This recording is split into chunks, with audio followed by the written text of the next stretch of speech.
Hello, YouTube. Hello. We took a trip to the beach. Yay, which was really nice. This isn't something, like, before I moved to Edinburgh, I didn't know that Edinburgh had a beach, because... Several. Yeah, it's not really something you associate with Scotland. Well, some people do, because there's, like, surfing and stuff in Scotland.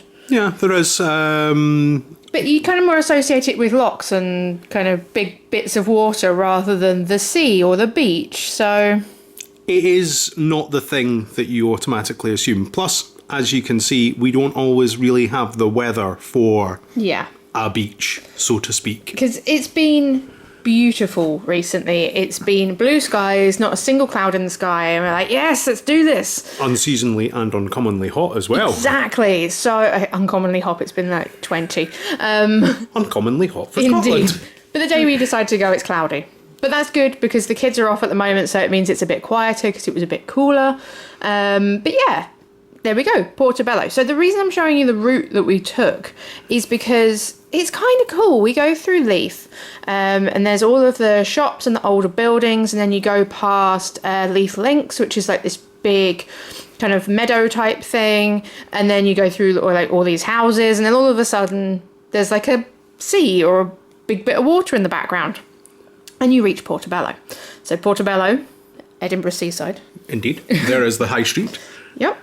So it has all these shops. It's just like a little wee villagey type thing outside. There is a wee river that you found. Yep, just a wee river that like flows behind some houses that's just on the high street, which is kind of cool. Yeah. I walked past that oblivious. You noticed it was like, wait, what? But it's kind of cool. Like... Yeah. It's also unassuming because you'd get there and you'd think, oh, this is just like a little village type thing. Yeah. But if you walk past all the houses and everything, eventually you get out to the sea. Ta-da! Indeed. Or the Firth of Forth. Is it the sea or is it the Firth of Forth? Are they the same thing? Do they run together? The Firth of Forth flows into the North Sea and it's at the wider opening of it.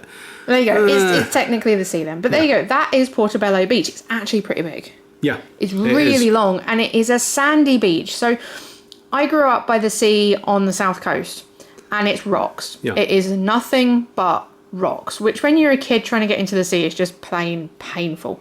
Yep. Whereas this is actually a sandy beach. You can be barefoot. In Scotland.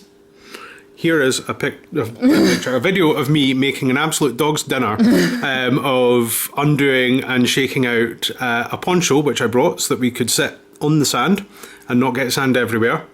I am making this look so difficult. To be fair, this thing is actually really good. I used to take the mick out of you something chronic for this thing. You did. Because it's huge. Look at the size of this damn thing.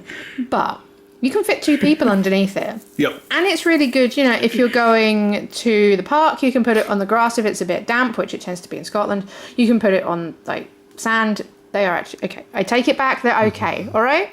They have their vague uses. Indeed. Now, we come to the food section of the video. There always has, well, not always, but there tends to always be a food section to the video. More often than not. Exactly. So I made us a packed lunch to go with us because while there is an Aldi out there in Portobello, which makes me very happy because there's no Aldis anywhere near us. No.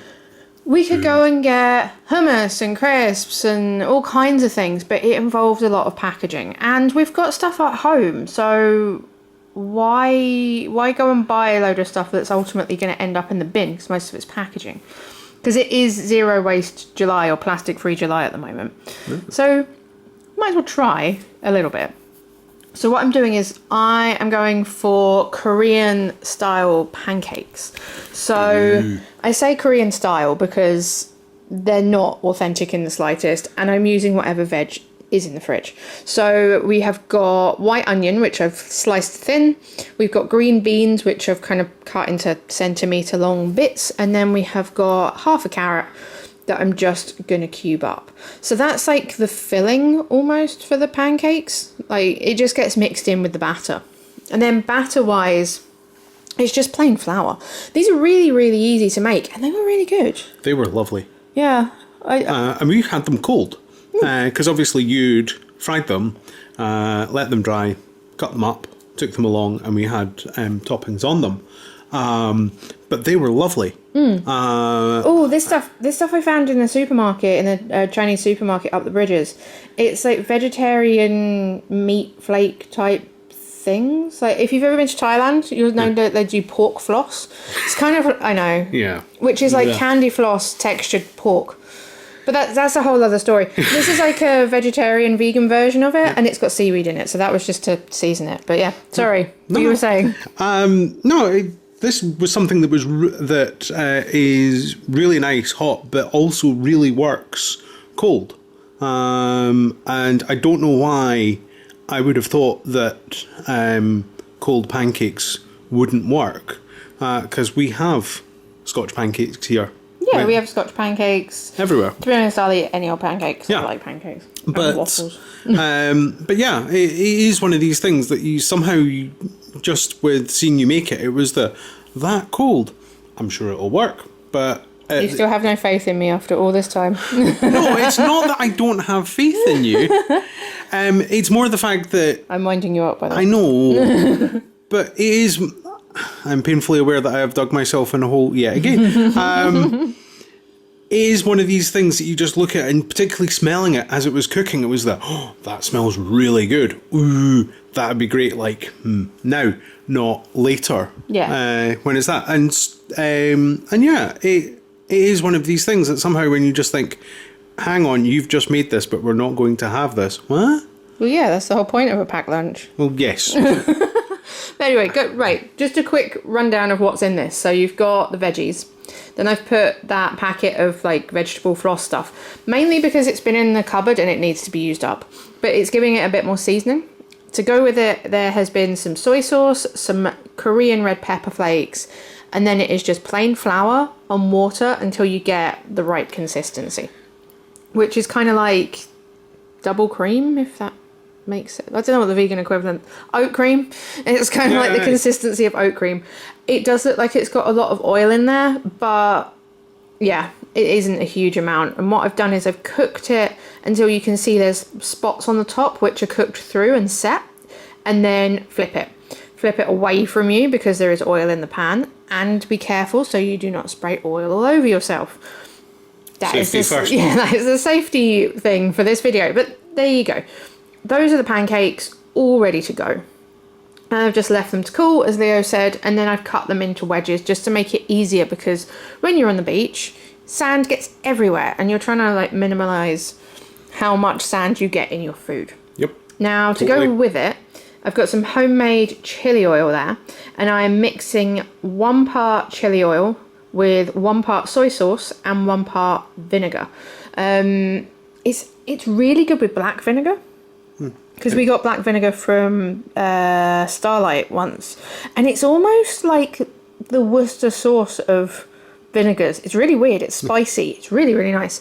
However, Leo's auntie was leaving Edinburgh because she'd been staying here for a bit, and she gave us some very posh Waitrose vinegar, rice vinegar, which is why we're using Waitrose, because we were given it for free. Yay! But yeah, 1 part white vinegar, 1 part soy sauce, and 1 part homemade chili oil, and that is the dressing.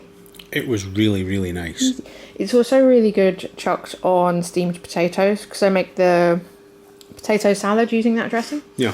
But these are our toppings for the pancakes. So we've got crispy onions, we've got the chili oil dressing mix, yep, and then we've got a mixture of tomatoes, yellow pepper and cucumber, and then this is the stuff that you really like. It's the satay bean curd. Yes, that's I'm a fan. Yeah, it's really nice. It's vegan jerky, basically. Pretty much, yeah. I find it's quite sweet. It does have like a sweetness to it. I prefer like the squares of tofu. But there's like so many options now, which is fantastic. Which is why you go to Asian supermarkets, because they have all the fun stuff. It's also very dangerous because you go, oh, they've got this and this and this and this and that. And yes, all of them, please. Yep, I'm totally down with that. But here is the construction of said pancakes. The reason I've done it this way is because if I kind of put it all together, by the time we got to the beach, it would have just been a mess. It would have been mushy and it would have been a mess. So it's the pancake with a bit of the chili oil on it. because then it can kind of soak into the pancake and hopefully not go everywhere. Then you need to find somewhere for it to sit so it doesn't fall over. It's a very important step. Thankfully, sand underneath so you can wedge it down into it and Oh go, yeah, right, stay. behave. Hence the hand that was like, look, stay. Then on top of that, we've got a spoonful of the kind of mixed salady veg. And then some of the crispy onions. Some of this does fall off, but... And? Oh well, it's tasty anyway. And then some of the satay on top, which I've kept it kind of big because I was tempted to kind of cut it up before we left. But the more little bits there are, the more it will just fall off and just be hard to eat. Very much so. So there we go. Those are the Korean style pancakes. Ta-da! Don't they look good? Thank you, Instagram. Yay! Yeah, they were really, really good. I think these would make a good work lunch. They would. Because you could just cut the pancake in half, make it a bit bigger, knife and fork job, by the way. Whereas, you know, at the beach, cut it into like pizza slices and it's all good. And look, there's your shaved face. Yeah, my horrible, horrible shaved face. Yep. I had to shave for work. Yay. Don't ask. So yeah. Shaved face. But now the beach, let's have a look at the beach. Yep. So it is sandy and it looks kind of dark because it's got all these kind of black specks in it, but it's also filled with shells. So you'll see a lot of kind of driftwood, you'll see a lot of shells. At certain times of the year, you will also see jellyfish. One of your colleagues saw a pod of dolphins out there. Yeah, just last week. If you go around the corner a little bit, we took a boat trip to Inchcombe Island and there were seals. So you will see some really cool stuff in there, but as you can see from Leo there, it is cold. I squeaked and squawked a lot. Whereas I grew up by the sea, so I'm fine with it. Like, yeah, it is really cold in there. Yeah. But I need to climb in bodies of water. Which I'm cool with. Every time there is a body of water, I need to climb in it, and it makes me so happy. It seems a bit stupid standing there in like a jumper, but it's brilliant. Yeah. This is when I managed to convince you to walk round the groin rather than over it. Look at that face. Yep. And then that was the worst part, because obviously walking towards it you can see the waves coming, but away you couldn't. And a dog. Oh, there's loads of dogs you see just going crazy in the water. So yeah, if you're in Edinburgh, go to the beach. It's actually pretty cool out there. So yeah, thank you for watching. Thank you. Don't forget to subscribe if you haven't already. If you have, thank you so much. Don't forget about Patreon, because you will also find recipes on that. You'll find all kinds of other videos hidden over on Patreon. So head over there, give us some support, hit that subscribe, and we will see you again soon. Bye.